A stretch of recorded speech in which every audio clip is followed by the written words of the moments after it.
to recreate. And these dynamics are changing. So if we have to build 100 new cities of 1 million people and more, and you take technology not as an afterthought, but as an enabler, as a tool, you can really think about different ways how to communicate. You know, we can't build roads forever. I happen to live in Bangalore now, and everybody complains about the traffic and traffic jams. But I always say I'm from Europe, you know.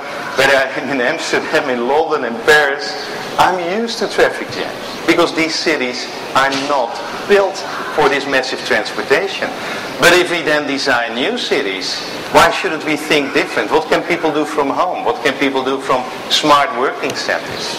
What could be new type of patterns, how people will work, play, live and learn? I always say, living in Bangalore, I don't go to the campus to work. I don't commute to compute. I only go to the campus to meet people, customers, employees. I can work from here, I can work from a hotel, I can work from everywhere. So if you embrace that concept that you can run a city based on network, and you can basically transform all verticals, whether it's transportation, whether it's the experience of sports and entertainment, whether it's the way you build buildings, real estate, whether it's safety and security, invisible systems, not guns and arms. It's more and more about intelligence. And be proactive. Have scripts. You can think about education. You can think about healthcare. You basically can transform the industry if you accept that concept that IT can be an enabler. So for most mayors at the moment, ICT is becoming relevant. And they think for their city in sustainability. They think in sustainability models economically. What is the future of my city? Is it going to be a services economy? Is it a knowledge economy? Is it a manufacturing economy? And that we have to rethink, specifically in the West. Secondly, it's all about social. How can I give access to my residents? Access to information, access to utilities. How can I make my city more livable? And because in some parts of the world, we're going to compete for talent. It's not a given that young people will stay where they were born. They will move around.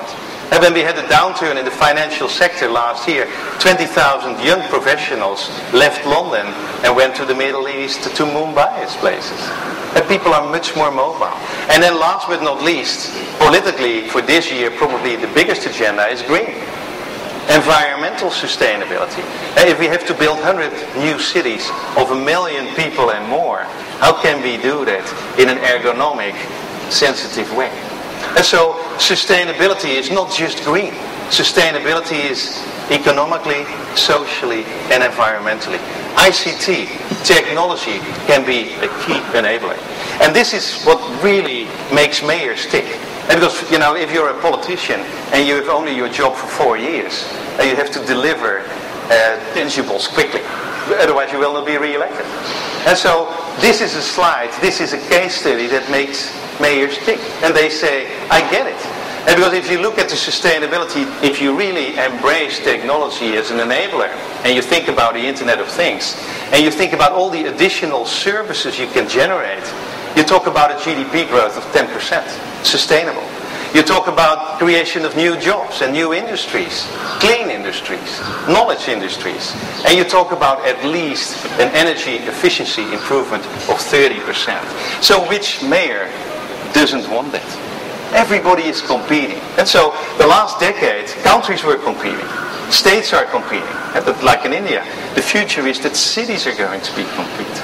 And they will compete for talent, for investors, and for sustainability in general. So, let me calm down.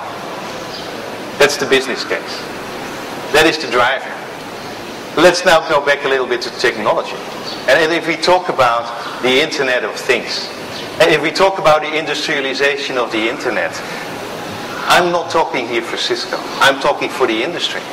What do we have to embrace as concepts? What we have to think about, if we really say everything will be connected, we have to start thinking about different devices. Because if a thermostat in a building is going to be connected, and these are oftenly small devices with batteries.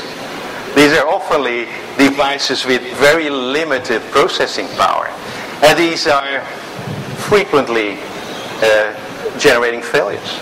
And so if we're going to connect billions of devices, sometimes it's in harsh environments. And you know, in my technology terms, I always say, you can't send a CCIE out to install a node somewhere. And we have to think different. And so these, I would say, devices, these smart devices must be self-managed.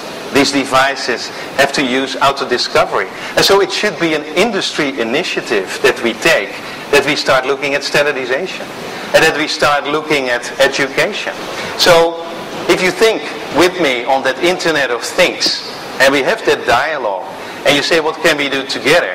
And we shouldn't think that we need for every problem a specific protocol or a specific set of rules.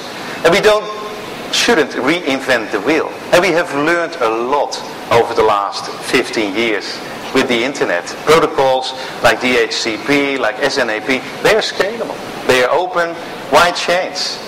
However, we will also need some new IP-based protocols. And because, like I said, a lot of these devices are low energy using and that are not that reliable. And that most, I would say, IP protocols have been designed to get the shortest way to a device.